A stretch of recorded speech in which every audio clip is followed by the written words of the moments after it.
বিকামালিহি কাশাফাদ-দুজা বিজামালিহি হাসনাত জামিউ ফিসালিহি সাল্লু আলাইহি ওয়া আলিহি। আল্লামা শেখ সাদির নাম শুনেছেন আপনারা নিঃসন্দেহে। ফার্সি একজন কবি ছিলেন। তিনি কবিতা লিখতেন, কবিতা লিখছেন, জীবনে অনেক কবিতা লিখেছেন। সর্বশেষ জীবনে আইসা তিনি ভাবলেন, আমি যে এত কবিতা লিখলাম, এগুলি যদি দুনিয়ার মানুষে গান বানায়া ফেলা, গানের মতন যদি আমল করে, তাহলে আমার মিজানের পাল্লা আমি কি পাবো? কি দিয়ে বাড়ি করব? আমি কি করব? আল্লামা শেখ সাদী রহমাতুল্লাহ আলাইহি তিনি এখন পাগলের মতন যে আমি কি করলাম, এখন আমি কি করব?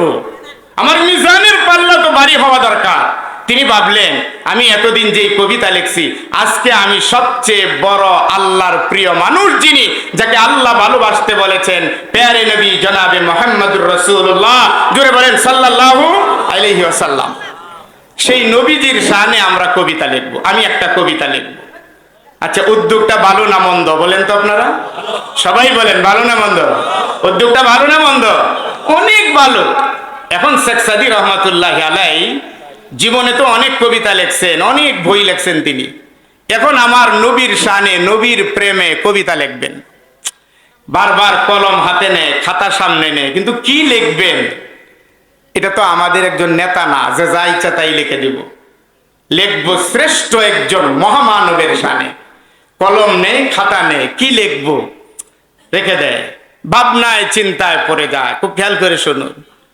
বারবার তিনি লেখেন, মনেরে বুঝায়, কবিরে তুই এত বড় কবি, সারা দুনিয়ার মানুষ তোরে এত বড় কবি কয়, এত কবিতা লিখলে আজকে সবচেয়ে তোর নবীর শানে একটা কবিতা লিখবে, তোর কলম চলে না, তুই খাতায় কিছুই লিখতে পারস না।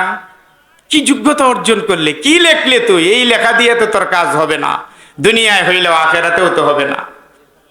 তিনি একের পর এক, দিনের পর দিন, রাতের পর রাত মেহনত করে করে কি লিখবেন পেয়ারে নবীর শানে? কলম ধরতে গেলে তো হুঁশিয়ার হয়েই ধরতে হবে, কারণ এটা আমার পেয়ারে নবীর শানে, অন্য কারো শানে না।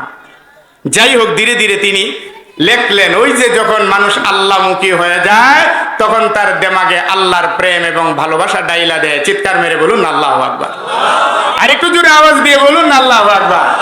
এই আল্লাহর পাগলের আল্লাহর পাগল হয়ে একবার বলুন তো দেখি আল্লাহু আকবার। বারবার আমি পাগল হইলে তো চলবে না, আপনাদেরও তো পাগল হইতে হবে। আমি ইমোশনাল হইলে তো হবে না, আপনাদেরও তো হতে হবে। শেখ সাদী রহমাতুল্লাহ আলাইহি শয়নে স্বপনে, এই যে একটু আগেই বলছিলাম, শয়নে স্বপনে এখন খালি চিন্তা করেন কি। তিনি বহুত চিন্তা করে একবার একটা লাইন বের করলেন, বাল্লাগাল্লাহু বিকামালিহি কাশাফাদ-দুজা বিজামালিহি। দুইটা লাইন বের করলেন। দিনের পর দিন, অনেক দিন চলে গেছে। তিনটা লাইন শেষ পর্যন্ত তিনি লিখলেন, বালাগাল্লাহু বিকামালিহি কাশাফাদ-দুজা বিজামালিহি হাসনাত জামিউ ফিসালিহি। এই তিনটা হইছে। এখন আরেকটা হইলে কমপক্ষে অন্তত দুইটা লাইন হয়, চারটা পংক্তি হয়, মোটামুটি একটা কবিতার মতন হয়। কিন্তু তিন লাইনের পরে আর কিছু আসতেছে না। বাবাজিরা আমার, একটু আগেই কিন্তু আমি বলছিলাম যে মদিনার নবী মদিনার রওজায় থাকে না। যে উম্মত তারে চায়, সেই উম্মতের ভাঙ্গাচোরা ঘরে পর্যন্ত মদিনার নবী হাজির হয়ে যায়। চিৎকার মেরে বলুন আল্লাহু আকবার। তিনটা লেখার পরে এখন আর শেখ সাদী আর কিছুই পারেন না। এখন তিনি শেষ জীবনে এসে খানা বন্ধ করলেন, ঘুম বন্ধ করলেন। আমি কি করব, আমার এটা তো আমি পারতেছি। হঠাৎ একদিন রাতের বেলা এশারের নামাজের পরে আবার তিনি ওযু করলেন, খাতা নিলেন, কলম নিলেন। খাতা কলম নিয়ে চোখের পানি ছেড়ে ছেড়ে আল্লাহর কাছে বলে, আল্লাহ গো, তোমার নবীজির শানে পাখিরা গান গায়, তোমার নবীজির শানে গাছ গাছালিরা, পাক পাখালিরা পর্যন্ত কত কিছু গায়। আরে বনের হরিণ পর্যন্ত তোমার নবীর প্রশংসা করে।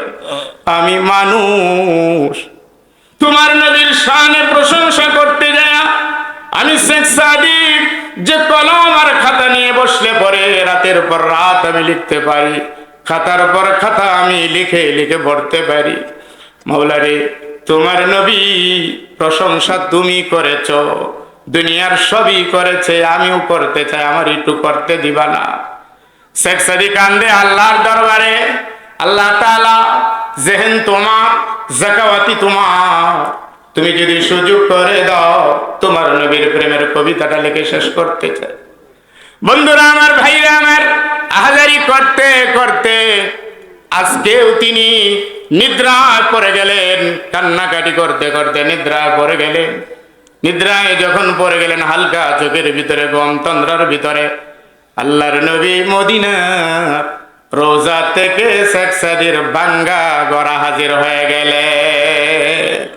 বললেন, শেখ সাদিরে, আজ কতদিন হয়ে গেল তোমার চুল গলি এলোমেলো, পোশাকটা ময়লা, খাও না, রাতে ঘুমাও না, পেরেশানি আর পেরেশানি, তোমার কিসের এত পেরেশানি?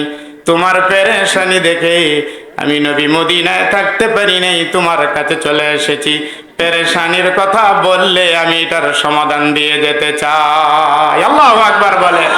শেখ সাদি বলেন, হুজুর, জীবনে আমি শেখ সাদির কলম চলেছে কাটার উপরে, আর কবিতার উপরে কবিতা আমি লিখেছি, কিন্তু আল্লাহর নবী, প্যারে নবী, দু জাহানের বাদশার শানে কবিতা লিখবো। কবিতা লিখতে যায়, প্রশংসা করতে যায়, গাইতে যায়, 3টা লাইন লিখলাম এতদিনে, আর একটা লাইন আমি লিখতে পারি না। আল্লাহর নবী বললেন, শেখ সাদি, কি 3টা লাইন তুমি লিখেছো আমারে শোনাও। শেখ সাদি একে একে বললেন, আপনারাও আমার সাথে বলুন, বালাগাল ওলা বিকামালিহি কাশাফাদ দুজা বিজামালিহি হাসনাত জামিউ ফিসালিহি। কি এ পর্যন্ত লেখছো? যাহা লেখছি। আল্লাহর নবী বললেন, এবার লিখে দাও, সাল্লু আলাইহি ওয়া আলিহি। আল্লাহু আকবার বলেন না। একটা দুরুদের শুধু খালি অংশ, একটা দুরুদের অংশ রাসূল এসে মদিনার থেকে শেখ সাদির ঘরে এসে লাগাইয়া দিলেন, একটা পংক্তি। সেই পংক্তিটা ছিল দুরুদে। সেটা ছিল কিসে? একটু জোরে বলেন না, কিসে? দুরুদে। যেই গান আর যে হাবিজাবি আমরা গাই, আমরা যদি এত পরিমাণ দুরুদ গাইতাম, কত আগে যে আমার নবীরে আমি স্বপ্নে দেখে বলতাম। স্বপ্নে দেখার স্বাদ কি জাগে না আমাদের? বলেন না, স্বপ্নে দেখার স্বাদ জাগে না?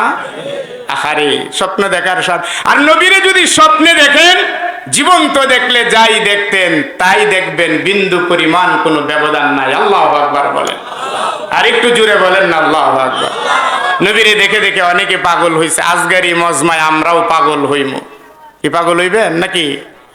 নবীর জন্য পাগল হইবেন নি? না আমি হমু। কি বলেন না? আগে নবীরে দেইকা, নবীর কথা শুই না অনেকে পাগল হইছে।